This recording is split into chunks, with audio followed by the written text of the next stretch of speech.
Salam guru penggerak, salam wahai guru hebat yang ada di seluruh Indonesia. Bertemu lagi dengan saya, Leontius Manungkalit. Saya adalah calon guru penggerak Angkatan 9 dari SMA Santo Tomas I Medan, Provinsi Sumatera Utara.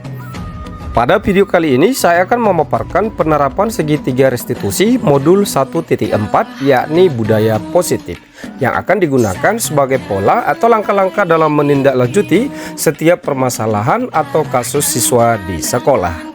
Sebelum saya utarakan bagaimana tahapan restitusi tersebut, mari kita pahami dulu pengertian segitiga restitusi.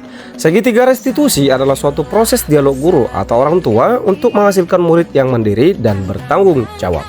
Adapun tahapan segitiga restitusi tersebut berupa yang pertama, menstabilkan identitas, kedua, validasi tindakan yang salah, ketiga, menanyakan keyakinan. Untuk tahapan yang pertama, menstabilkan identitas. Pada tahap ini dilihat berdasarkan prinsip membuat kesalahan adalah bagian dari proses pembelajaran. Nah, bahwasanya akan menggeser identitas gagal ke identitas sukses ataupun dikatakan berhasil.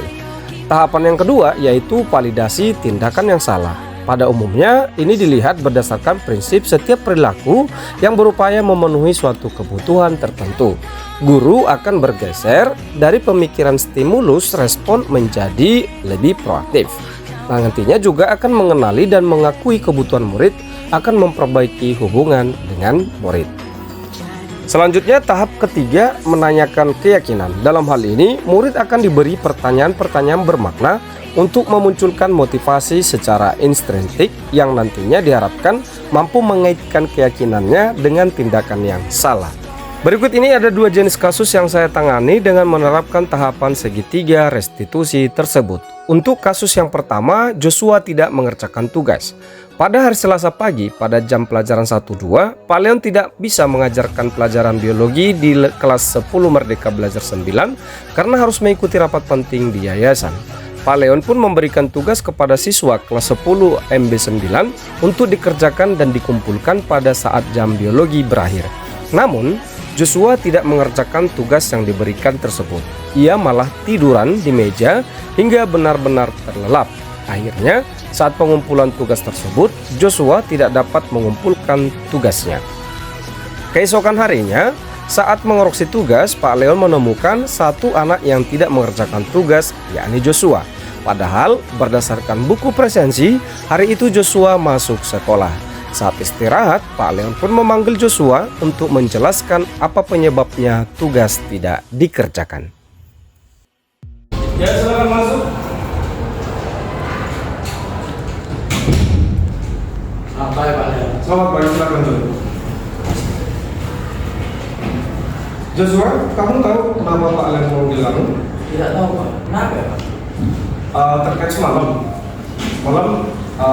pelajaran biologi itu ada Bapak kasih tugas lantaran Bapak ada penting ke yayasan. Nah, kamu semalam masuk sekolah? Iya Pak, saya masuk sekolah. Nah, coba saya sudah periksa tugas kalian yang semalam. Saya lihat Joshua tidak. Kira-kira kenapa Joshua tidak mengumpulkan tugas tersebut padahal semalam masuk sekolah? Ini Pak, semalam itu saya capek dan ngantuk Pak. Soalnya malamnya bermain Mobile Legends sampai jam 12 malam. Akhirnya saat pelajaran saya jadi ngantuk Pak. Main Mobile Legends ya, Pak Leon juga suka itu. Nah, tapi perlu kamu tahu ya Joshua, bahwasanya setiap orang pasti pernah melakukan namanya kesalahan ya. Pak Leon juga seperti kamu dulu waktu anak sekolah juga pernah sih melakukan kesalahan. Nah, di antara pelanggaran yang kamu lakukan sehingga kamu tidak mengumpulkan tugas, kira-kira Joshua masih ingat keyakinan kelas kita? Masih ya Pak? Ya, apa kira-kira keyakinan kelas yang kamu langgar tersebut? Itu tentang selalu bertanggung jawab. Nah, selalu bertanggung jawab. Artinya dalam situasi apapun, ya kita siswa harus bertanggung jawab sesuai dengan keyakinan kelas kita. Ya, nah kira-kira karena kamu sudah tahu ya keyakinan kelas yang kamu langgar ya kita bertanggung jawab. Ya, apa solusi untuk menyelesaikan permasalahan ini, Joshua? Pertama, saya minta maaf Pak. Oke. Kedua, saya janji tidak akan diulang lagi. Oke. Ketiga, saya akan mengerjakan tugas dari Pak Leon dan akan saya berikan besok. Baik, Pak Leon sangat menghargai apresiasimu dan usahamu serta kejujuranmu. Untuk berikutnya, Joshua tidak melakukan hal yang sama. Ya, tidak hanya tugas Pak Leon, tapi semua tugas pelajarannya.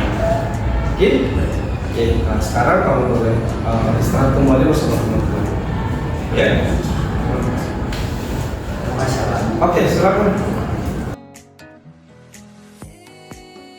Halo semuanya, saya Joshua.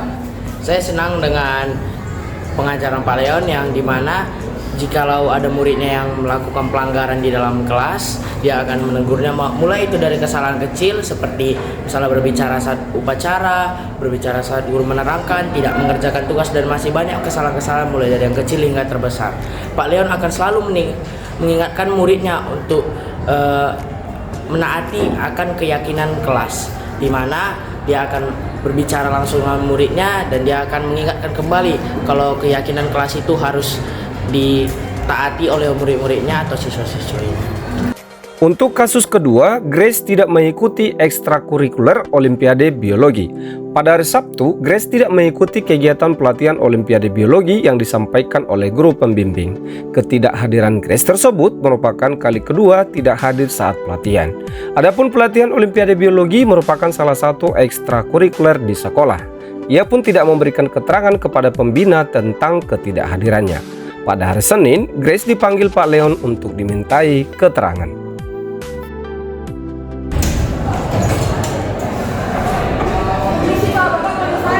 Ya, silakan Grace, silakan duduk. Ya, Grace, Sabtu semalam saya dapat info bahwasanya Grace tidak ikut Olimpiade ya, pelatihan Olimpiade. Itu kenapa ya, Grace? Iya Pak, soalnya kemarin saya nunggu pulang karena dia pergi ke mall, mau menonton bioskop Pak. Nonton apa tuh, Grace? Kemarin kita nonton Korodana. Oh iya ya, Pak Leon juga sangat suka nonton bioskop ya, itu salah satu Pak Padahal itu. Nah, bahwasanya minggu lalu saya menonton itu film The Creation. Ya belum nonton ya? Belum ya Pak ya. Nah, tetapi berdasarkan informasi yang Pak Leon dapat dari guru pendamping biologi, bahwasanya Grace itu 2 kali dalam bulan itu tidak masuk. Sementara Grace sendiri yang memilih ekstrakurikuler biologi tersebut, tidak ada dipaksa. Betul ya? Iya Pak, saya ambil sendiri dan bukan merupakan paksaan Pak. Nah, jadi Grace, karena Grace sudah memilih salah satu kegiatan ekstrakurikuler sekolah, yaitu Olimpiade Biologi, maka harapannya setiap siswa harus bertanggung jawab. Ya, kalau misalkan ada pelatihan, berarti Grace itu harus ada di pelatihan tersebut. Ya, nah untuk tindakan yang Grace lakukan, tahu nggak apa menjadi konsekuensinya? Tahu Pak, apabila sampai 3 kali tidak mengikuti pelatihan, maka akan dikeluarkan dan diberikan denda juga. Oh denda. Oke. Nah, Pak Leon memanggil Grace datang kemari. Saya tidak fokus terkait dendanya, tapi keterkaitan keyakinan kelas.